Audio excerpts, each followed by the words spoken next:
start. Mr. Chairman, sir, I rise to support the motion of thanks to the President. Brief and cogent, the address has urgently pointed out the main economic difficulties and the ways and means through which the government and the people of this country are trying to overcome them. It has mentioned the achievements that have been made as well as the difficulties that still remain. The underlying note shows that there is complacency in the address, sir, living as we do in close proximity to the times. It is difficult for us in this generation to judge and assess all the achievements that have been made. It is but natural that we look at things that have not been done as yet and not towards those things that have been accomplished.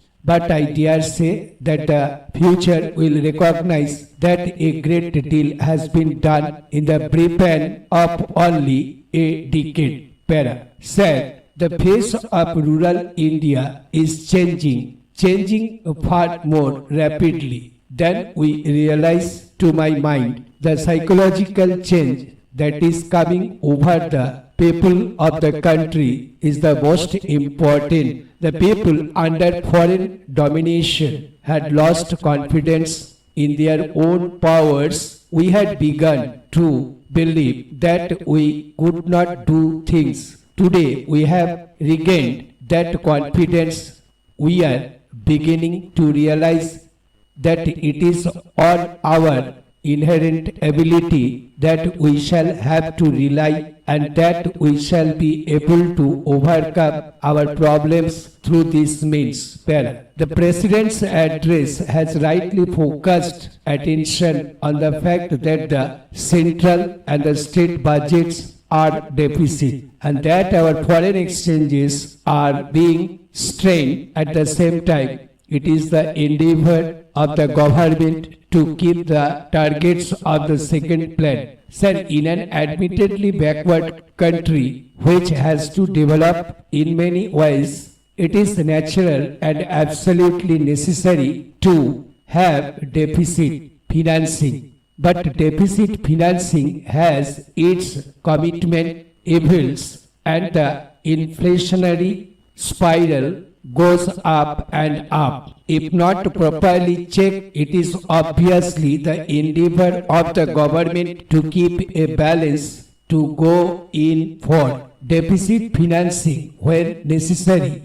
and at the same time be careful to see that we do not expect greater sacrifice of the present to build up the future. There is one factor which I would like to bring to the notice of the government, which is of equal importance. To a large extent, the modifications suggested in respect of approved investments are of a minor character. It was necessary to make them because of the altered conditions which obtained after nationalization of life insurance. But I shall in particular draw attention to the modified section 27A, while the former enables the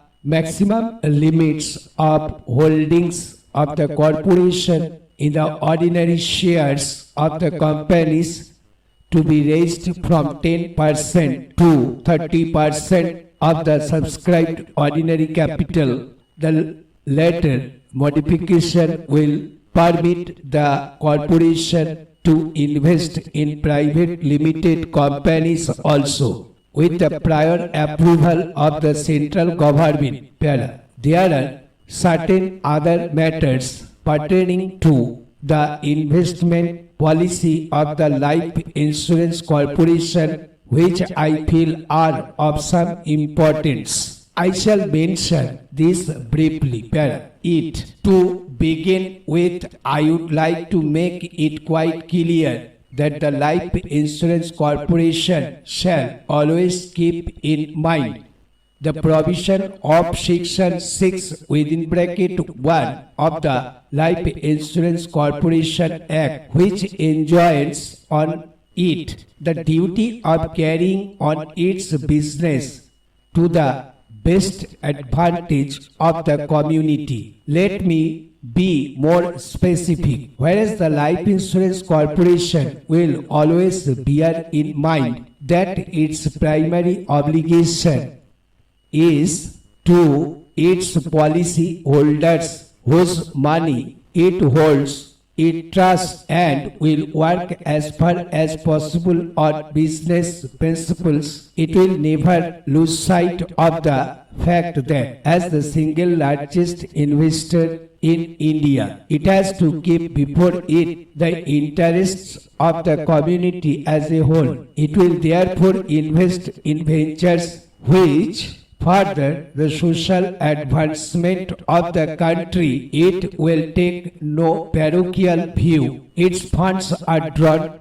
from all over India, and they will be invested for the good of the entire country. Thus, there shall be a steady diversification of its investable funds, which is an essential requirement of any insurer, particularly the sole insurer of a country. Next, I come to the attitude which the Life Insurance Corporation should adopt in relation to the stock markets. There is not the slightest intention that the Life Insurance Corporation should indulge in speculation and thus taken advantage of temporary fluctuations in market prices. It must necessarily invest on a long-term basis, but the thing should not preclude it from certain buying and selling operations. When circumstances show warrant, it will actively examine its investment portfolio from time to time and decide whether certain of its holdings are worth keeping or disposing of. If, for instance, the Life Insurance Corporation were to sell during periods of depression, the national interest would be served by removing fluctuations in the stock market. Stop. Thank you. Jai Hind. Jai Mera Bharat.